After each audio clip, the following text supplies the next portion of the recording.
जय हिंद मित्रांनो, एक्झाम जागर या एज्युकेशन यूट्यूब प्लॅटफॉर्मवर तुम्हा सर्वांचं पुन्हा एकदा स्वागत आहे. मित्रांनो, या आधीच्या सत्रामध्ये तुमच्यासाठीचा प्रश्न होता, अमृत भारत स्थानक योजनेअंतर्गत देशभरातील एकूण किती रेल्वे स्थानकांचा कायापालट केला जाणार आहे?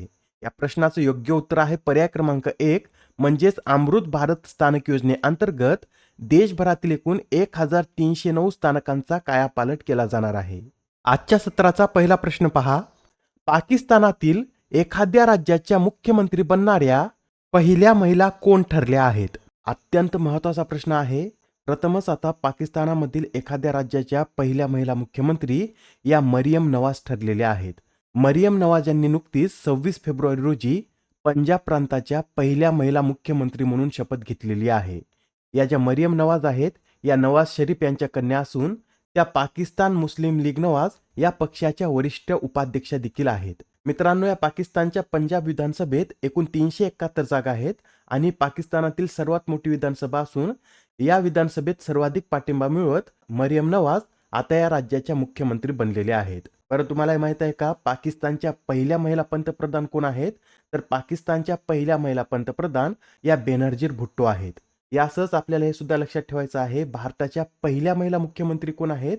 तर सुचेता कृपलानी या भारताच्या पहिल्या महिला मुख्यमंत्री आहेत आणि त्यांनी उत्तर प्रदेश या राज्याच्या मुख्यमंत्री म्हणून कार्य केलं होतं.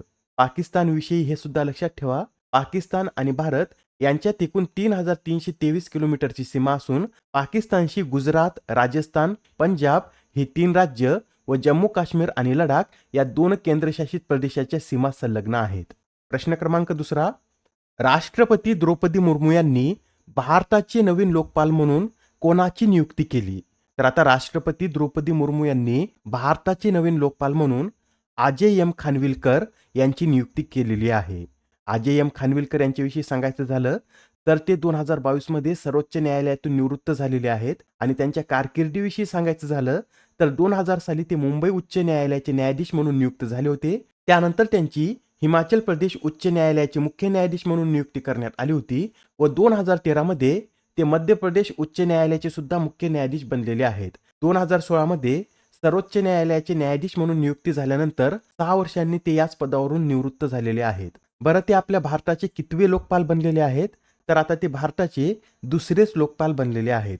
त्यांच्या आधी पिनाकी चंद्र घोष हे भारताचे पहिले लोकपाल होते. त्यांच्या निवृत्तीनंतर प्रदीप कुमार मोहंती यांची कार्यवाहक लोकपाल म्हणून नियुक्ती करण्यात आली होती व आता अजय एम खानविलकर हे भारताचे दुसरे लोकपाल बनलेले आहेत. या लोकायुक्त समितीविषयी इतर सुद्धा माहिती नोट करून घ्या. मित्रांनो, या लोकायुक्त समितीमध्ये एक अध्यक्ष आणि 8 सदस्य असतात. या 8 सदस्यामध्ये सुद्धा निम्मे न्यायिक आणि निम्मे गैर न्यायिक सदस्य असतात आणि आता नवीन अध्यक्षासह 3 न्यायिक व 3 गैर न्यायिक सदस्यांची सुद्धा नियुक्ती करण्यात आलेली आहे. त्यांची नावे सुद्धा नोट करून घ्या.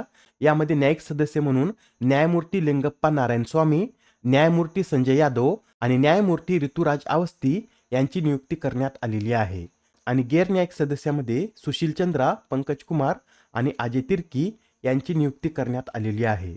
मित्रांनो, यामध्ये अध्यक्ष आणि सदस्यांची नियुक्ती किती वर्षासाठी केली जाते? तर 5 वर्ष किंवा वयाच्या 70 वर्षापर्यंत यात अध्यक्ष आणि सदस्यांची नियुक्ती केली जाते. बरं, हा जो लोकपाल आणि लोकायुक्त कायदा 2013 आहे याला राष्ट्रपतींची संमती मिळाल्यानंतर 1 जानेवारी 2014 रोजी अधिसूचित करण्यात आले आणि हा कायदा 16 जानेवारी 2014 पासून लागू करण्यात आलेला आहे व त्यानंतर या कायद्यात 2016 मध्ये एकदा सुधारणा सुद्धा करण्यात आलेली आहे व या कायद्यानुसार लोकपालांवर सार्वजनिक अधिकाऱ्यांवरील भ्रष्टाचाराच्या आरोपांची चौकशी करण्याची जबाबदारी देण्यात आलेली आहे. मित्रांनो, याबरोबरच यात हे सुद्धा नोट करून घ्या, या लोकायुक्त समितीचे कोण सदस्य होऊ शकत नाहीत? जर एखादा व्यक्ती संसद सदस्य असेल किंवा राज्य व केंद्र प्रदेश विधानसभा सदस्य असेल अथवा त्या व्यक्तीवर भ्रष्टाचाराचे आरोप असतील किंवा तो पंचायत समिती सदस्य असेल आणि त्याचं वय 45 वर्षापेक्षा कमी असेल अथवा राज्य किंवा केंद्र सरकारने त्याला नोकरीवरून बरखास्त केला असेल, अशी व्यक्ती या लोकायुक्तचे सदस्य होऊ शकत नाहीत. एवढी सर्व माहिती नोट करून घ्या. एक्झाम मध्ये यावर आपल्याला मल्टीलायनर प्रश्न सुद्धा विचारला जाऊ शकतो. प्रश्न क्रमांक 3, 2024च्या underwater photographer of the year या पुरस्काराने कोणाला सन्मानित करण्यात आले? तर आता हा जो under water photographer of the year पुरस्कार आहे या पुरस्काराने ॲलेक्स डॉसन यांना सन्मानित करण्यात आलेला आहे. हे जे ॲलेक्स डॉसन आहेत एक स्वीडिश फोटोग्राफर असून त्यांना त्यांच्या वेलबोन्स या प्रतिमेसाठी हा सर्वोच्च पुरस्कार देण्यात आलेला आहे. त्यांनी या फोटोमध्ये समुद्राच्या तळाला असलेल्या व्हेल्सचा एक सांगाडा कॅप्चर केलेला आहे व त्यांच्या याच फोटोसाठी त्यांना आता under water photographer of the year या पुरस्काराने सन्मानित करण्यात आलेला आहे. नेक्स्ट क्वेश्चन पहा. जागतिक बँकेतील ग्लोबल एन्व्हायरमेंटल फॅसिलिटी ट्रस्ट फंडच्या पहिल्या महिला संचालक कोण बनल्या आहेत? या प्रश्नाचं योग्य उत्तर आहे पर्याय क्रमांक 4 म्हणजे जागतिक बँकेच्या ग्लोबल एन्व्हायरमेंटल फॅसिलिटीच्या स्वतंत्र मूल्यांकन कार्यालयाच्या संचालकपदी गीता बत्रा यांची नियुक्ती करण्यात आलेली आहे. गीता बत्रा या पदावर नियुक्त होणाऱ्या विकसनशील देशातील सुद्धा पहिल्याच महिला ठरलेल्या आहेत. मित्रांनो, याआधी गीता बत्रा या GEFच्या IEO मध्ये उपसंचालक म्हणून कार्यरत होत्या आणि आता त्यांना संचालक बनवण्यात आलेला आहे. जागतिक बँकेविषयी हे सुद्धा लक्षात ठेवा. जागतिक बँकेची स्थापना 1944 रोजी झाली असून याचं मुख्यालय वॉशिंग्टन येथे आहे आणि 189 देश या बँकेचे सदस्य आहेत. सध्या या बँकेचे अध्यक्ष कोण आहेत तर अजय बंगा हे 2 जून 2023 पासून या बँकेचे अध्यक्ष म्हणून कार्यरत आहेत. आणि जागतिक बँकेचं वित्तीय वर्ष काय असं जर विचारलं तर 1 जुलै ते 30 जून हे जागतिक बँकेचं वित्तीय वर्ष आहे. प्रश्न क्रमांक 5. अलीकडेच राष्ट्रपतींनी किती व्यक्तींना सर्वोत्तम जीवन रक्षा पदक पुरस्काराने सन्मानित केले? तर अलीकडेच राष्ट्रपतींनी 3 व्यक्तींना सर्वोत्तम जीवन रक्षा पदकाने सन्मानित केलेलं आहे. हे 3 व्यक्ती कोण तर यांची नावे सुद्धा नोट करून घ्या. यामध्ये मास्टर एंथोनी वान माविया, मेलोडी लालरे मारुती आणि सूरज आर यांचा समावेश आहे. या तीनही व्यक्तींना हा पुरस्कार मरणोत्तर देण्यात आलेला आहे. या पुरस्कारामध्ये एकूण रोख रक्कम किती देण्यात येते तर या पुरस्कारात 1 लाख रुपये देण्यात येतात. याबरोबरच यात उत्तम जीवन रक्षा पदक आणि जीवन रक्षा पदक हे पुरस्कार सुद्धा देण्यात येतात. उत्तम जीवन रक्षा पदकामध्ये 60,000 रुपये तर जीवन रक्षा पदक या पुरस्कारामध्ये 40,000 रुपये देण्यात येतात. यामध्ये उत्तम जीवन रक्षा पदक या पुरस्काराने 7 व्यक्ती तर जीवन रक्षा पदकाने एकूण 21 व्यक्तींना सन्मानित करण्यात आलेला आहे. यातील जे उत्तम जीवन रक्षा पदक आहे हा साहिल भिसुलाड, काजल कुमारी, नवीन कुमार, विनोद कुमार, हवालदार शेराराम, मुकेश कुमार आणि नरेश कुमार यांना देण्यात आलेला आहे. व हा जो जीवन रक्षा पदक आहे यामधील जे महाराष्ट्रीयन व्यक्ती आहेत त्यांची नावे नोट करून घ्या. यामध्ये आदिका राजाराम पाटील, प्रियंका भारत काळे, सोनाली सुनील बालोडे या महाराष्ट्रीयन व्यक्तींचा समावेश आहे. आता हा प्रश्न पहा, यात काय विचारला आहे तर आता भारत सरकारने अंतराळ क्षेत्रात किती टक्के FDI ला मान्यता दिली? तर नुकतीच आता भारत सरकारने अंतराळ क्षेत्रात एकूण 100% FDI ला मान्यता दिलेली आहे. FDI म्हणजे काय तर फॉरेन डायरेक्ट इन्व्हेस्टमेंट असा FDIचा फुल फॉर्म आहे. आणि जी 100% मान्यता आहे ही कोणत्या क्षेत्रात उपलब्ध असेल तर उपग्रह, जमिनीवरील विभाग तसेच वापरकर्ते विभाग यांसाठी घटक तसेच प्रणाली, उपप्रणाली यांचे उत्पादन यामध्ये 100% पर्यंत FDI ला मान्यता असेल.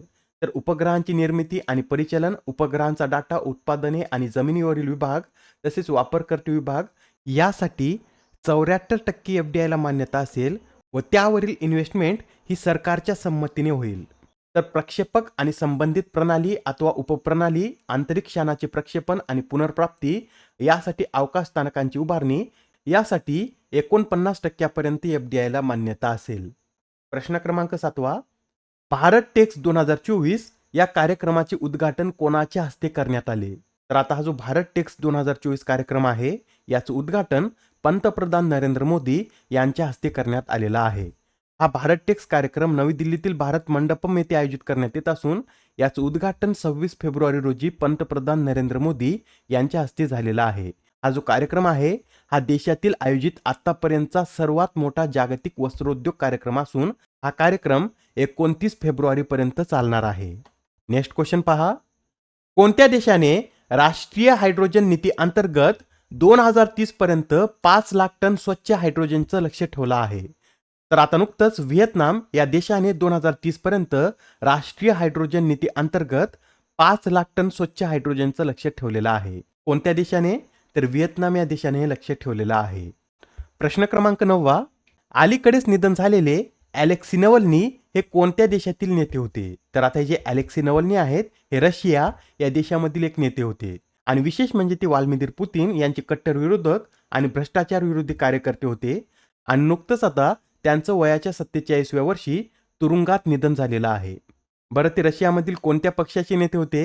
तर ते रशियामधील रशिया ऑफ फ्युचर पार्टी या पक्षाचे नेते होते. आजच्या सत्रामधील शेवटचा प्रश्न पहा. दरवर्षी भारतात राष्ट्रीय विज्ञान दिन कधी साजरा केला जातो? तर आता हा जो राष्ट्रीय विज्ञान दिन आहे हा भारतात दरवर्षी 28 फेब्रुवारी रोजी साजरा केला जातो. आणि हा दिवस 28 फेब्रुवारी रोजीच का साजरा केला जातो? तर 28 फेब्रुवारी रोजीच सी व्ही रमन यांनी रमन इफेक्टचा शोध लावला होता व त्यांच्या या कार्याच्या स्मरणार्थ हा दिवस भारत सरकारने 1986 मध्ये राष्ट्रीय विज्ञान दिन म्हणून घोषित केला होता आणि तेव्हापासून हा दिवस 28 फेब्रुवारी रोजी साजरा करण्यात येत आहे. सी व्ही रमन यांना त्यांच्या या कार्यासाठी 1930 मध्ये भौतिकशास्त्राच्या नोबेल पारितोषिकाने देखील सन्मानित करण्यात आलेला आहे. बरं, यावर्षीच्या या राष्ट्रीय विज्ञान दिनाची थीम काय आहे? तर इंडिजिनियस टेक्नॉलॉजी फॉर विकसित भारत अशी यावेळेसच्या या राष्ट्रीय विज्ञान दिनाची थीम आहे. आजच्या सत्रामधील तुमच्यासाठीचा प्रश्न पहा.